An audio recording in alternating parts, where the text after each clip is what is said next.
بله بینران هلبته دماکو جناب سروک بارزانی داغ ویدی به هر حلقتنه که به حلقتنه که حزبی به مینا آوادوی حلقتنه که نتایی به اجتماعی به حتی داخوانه که روزنامه نویسی به بس دما او داغ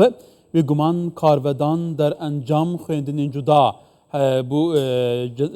پیوند جنابی تکرین جبر کو سروک بارزانی او هم ریبر و هم لیوگر گلیمه ایدی فوکسا جهانی همو لسرویه گل او چه دی بیجه جبر کو أو سروج بارزاني دي بيجا تعبير السياسة راستقنا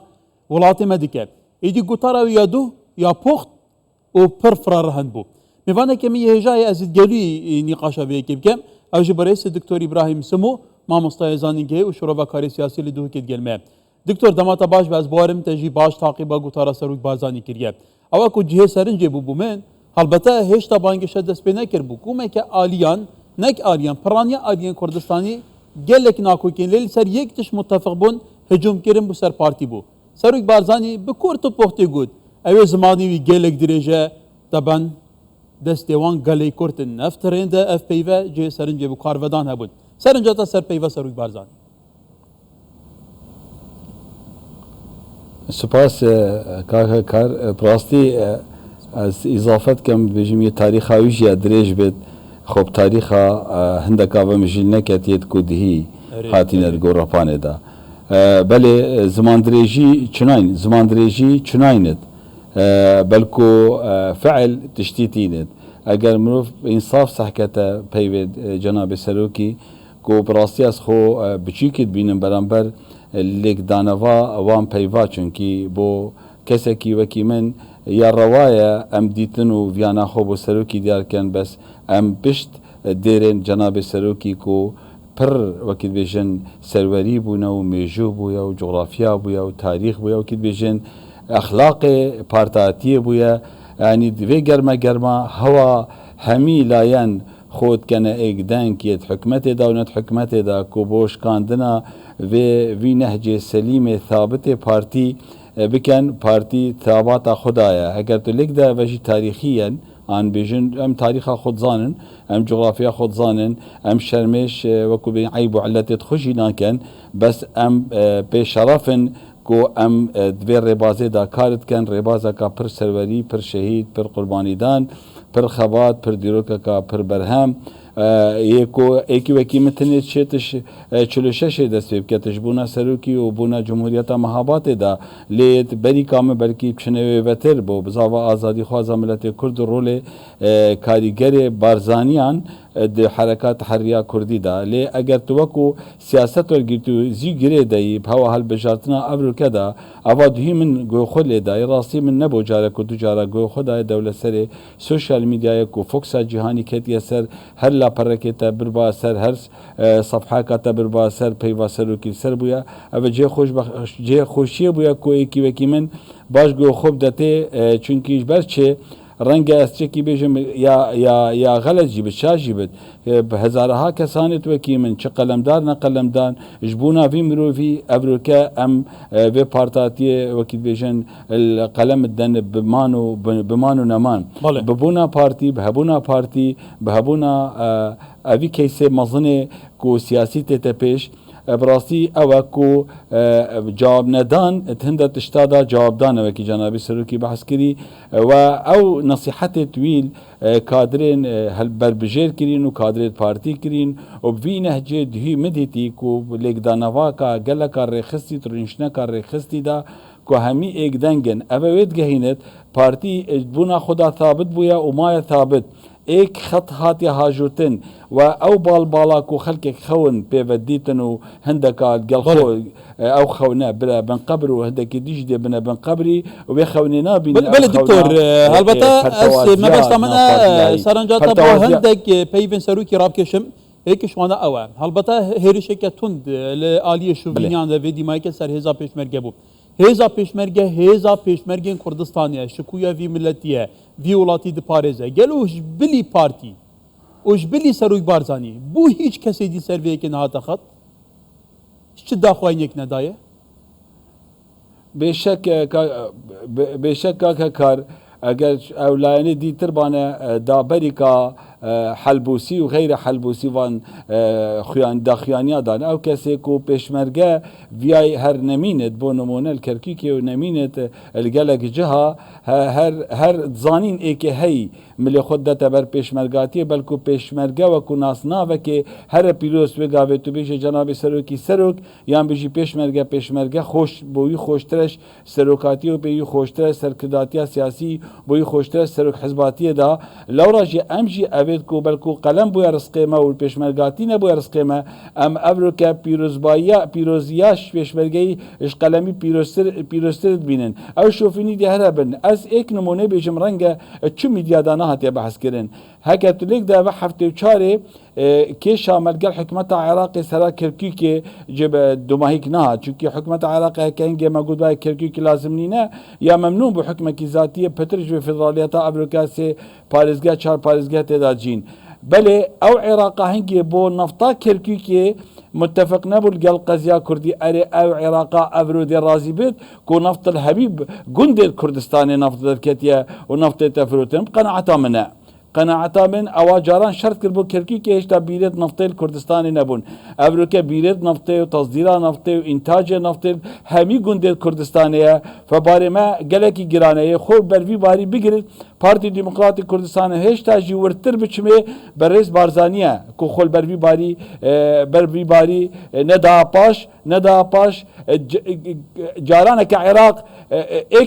ایک حالت سریدا با کرکیک نبا و گاوه عراق همی کردستانه هر جاره که عراق پیس کبد و فکر شوفینی هل گرتی معادلانه او کی رئیس وزراء اکین رئیس وزراء او چکشوی باشتره او شویها باشتره به استراتیجیتا فکر کرنا شوفینی او کو کرد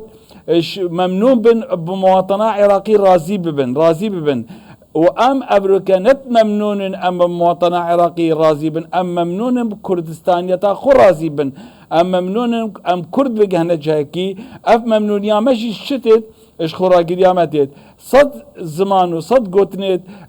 وان شوفینیا بو بابته کی ولا کاب مدفعیه بدنه پیشمرگی آنده دنه پیشمرگی ما کنگی شورشین کردی مدفعیه شول کریه براشاشه و کلاشیکو بله دکتر اواکو جیسرین که ام بحث آلیه نافخواب کین آلیه نافخواه البته و جاره هل بجارتن گرمه پیتر آلیهاتنه یعنی لدو هزارو نهه دما کو تفگرا گراند روز بوی بنمونه کتی جهزا دوی که هزاسه لیوی دمی پارتی جاره که ایناب دانشتا خواه پولا پوزدانه نه هیلا بکوه نهاجی پیتر هیزه که هیه یعنی پیتر چند هیزان هیه چند انی برایان هیه و نهاجی حولتی تدان بله نهاجی دکتر سرنجاتا برات کشم آلیه هیزه که کردستانی بله او تین ایک شوان شوبینین تو بیجی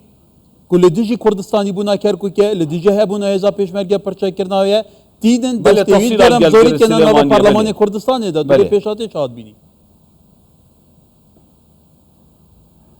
کاکا کار اگر تو لیک ده و پراسی پارتی و جاره جیش بلاوی معادله بشکنت اواد بیشت والله یکی تی دو کرسی کابینت ام نوتا بینن ام هر دو دوکی یک حکمرانی دابن کن از خو قناعت بیشم الجوری حجم کرسی کابت حکمرانی کردستان به نل جوری هبونا هزا سیاسیا والله ابا آسایش ای بی پلیس ای بی پیشمرگه ای بی ابا های قناعت من بوادرت مؤامره بوادرت خیانت بوادرت خرابیه بوادرت شوفینیه تواضحن وقت تو دست هندك الراكشي بيشا كاماين بيجنا عربة حويجة وعربة أبد دور بلد كركيكي واجي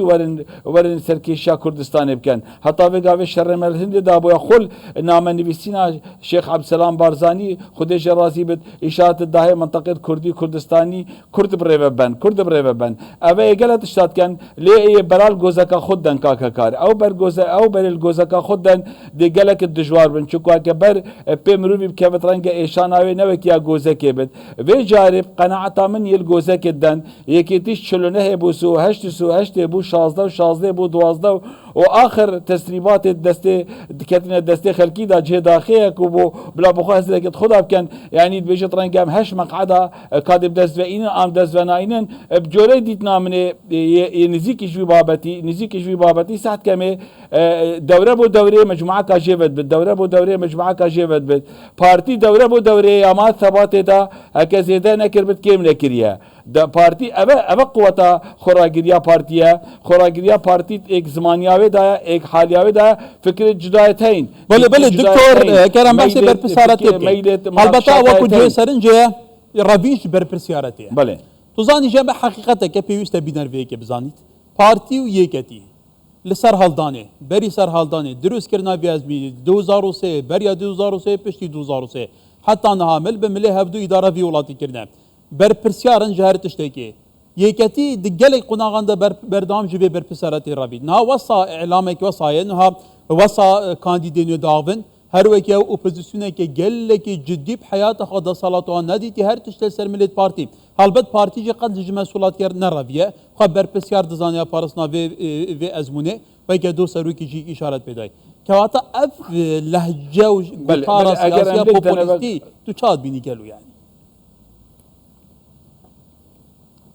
ابراسياس دبينم تشتكي سير او اوبسيسيونال سليمانيه هي منابشن كردستان هي كل كردستان دنجت هين بس السليمانيه فعليه هي او دنجت الويرد ظانن نمعقوله كابراك وكو اوبسيونك قوتر دجوارتر بحسي بارتي بكتو ديت اجتماع كمجلس وزراء ادابت يعني حكومه هرما كردستان بت مبسيره اسبق قناعه من الشخصي اول سروترك شورت كان کو بیشن ام چی بیشنا پارتی دوماهی پارتی تیرا هنده رزیل گورا مام جلال گرند رزیل خباتا یکیتیت گرند ده دسته ما گرند و ده بیشنا مورن حکمرانی بو هوا و جیگر بو هوا و سلوک بو هوا و فلان بو هوا و ابادی بو هوا قناعتا من پارتی بلا شوی عاطفه در کبت کو امجارا کادیترش بو استخمراتی اگرتنا ملت کرد استخمراتی آخا هرما کردستان اف هرما بمینی تو کی خو دویت يعني بجاريه جدي بد يعني نا هندي بد الدف من خو شخصيا منصب موقع قالك تاثيرنا كان بقدر ريفا برنا في هريمه اف ريفا برنا هريمه براسي شافتوا بينا رابن يعني بسيره امزاد كان محصلات خوت اجتماع مجلس وزراء اصباي بينا دري ابرك بينا دري هم يا امزاد سرت كان وان همي بروجا شیناب چون بخوش کن مالک و به خوب به زنگین کن و شقام سلیمانی به زنگین کن بیشن اوه حول و کوشش منت حکومت هرما کردستان دا همیات کن دشت بیشن اوه چونه کریه به حکمته يعني هندك زارافة بكارتين باور كاو زارافة مرفت مالا خود بكار ناينت شقامي دا بكار موضوع نه يعني هكا زمان نوينو تشتك بيت رنگ عملي قبيل بكن بيجن يا خود دست بيك يا قلت اس اوبسيون بس حقيقة حتى دهي بله دكتور اكب كورتي دكتور عم بيجي بعد كنت بحسير باشا دكتور منطقيا في سردمي راي قشتي بيت خاباندن راي قشتي كردستاني هوشياره وريايه باش تدقيت جاده صدو بيستيل هوليري خلاص بو صدو بينجي خلاص بو اف جاده اس سرنجا طارات كشم جاده هوليري جبو دو كي بوزاخو خلاص بو لي جاده سليمانيه بو جرميان خلاص نبويا صد مترا سليمانيه خلاص نبويا جاده سليمانيه جبورانيه خلاص نبويا بو سي صادق خلاص نبويا ما خطيت كنا قالوا ما رايقش تي في نابينا كاكا في اخفني سلم بكنا مال اگر خلقك ابروكا غازندل بارتي هبن قليل بارتي هبن بلا يكيتي وغير يكيتي دلخوش نبن كو غازندا وقليت وادي دنجت واتشن بوا يعني قلو غازندت بارتي دا هرتين ها ما هرشنا كاسر كداتي عمل قرب تخوار ام همي كو ما كا قلو غازا بس وقت بتا دنگدان دوكي هوا دهيبت پیرک و پیکیه صدولوتو ایک پالیراوت پارتی الگل سرکداتیا پارتی الگل هر دو جگری سروک پارتی الگل سروک مرجع کردستانی پوی دنگ زلال ایک دست قطانی هوا هل بجاد ناکرن هیچ ملامحت وكيد بيجن يت سير غريب هوا هالبجارتنا بارتي دا دهي دست بيكاوي دا نبوينا لي اگر تو ليك دا يعني جار يعني حتى هند تشتين بلكي گنجا دا يا وارد بد چونا دستی صلاف کرین رابون جلک البرخو کرین افت سیستما افرب افجنه هیلاینت و هوی داش بر هندجی اگر تو سعکه شقام کوی اربیل سعکه شقام دوک اربیل او پاره بو شقامین سلیمانی هاتین خو احصایات تاخفن الرقم تاخفن و بنک تاخفن و صادر و وارد تاخفن او پاره چوی اگر چو بتو نکر بتو خواربن او پاره چو بتو جبان قابر بتو ندابتا موچخ خو او پارتی دابتا موچخ بله دکتور ایتر گلک روجت پیش مدا گشت سنده داب بله بابا جی گلی برفره دمت به درفته بیدلی فتر بحث کن حتی ده بحثی شقامی کن ناوه شقام امام جلال لکوی کو مملکتی وانه بسالانه نهاد که تمام کرین گلو بو ایدی دکتور ایتر بابتو پرسو مادن ما گلکن شون دامی پیتر سراغین برز دکتور ابراهیم سمو مامون سایزانی گه شروع بکار سیاسی لدوکی گله سپاس دکتور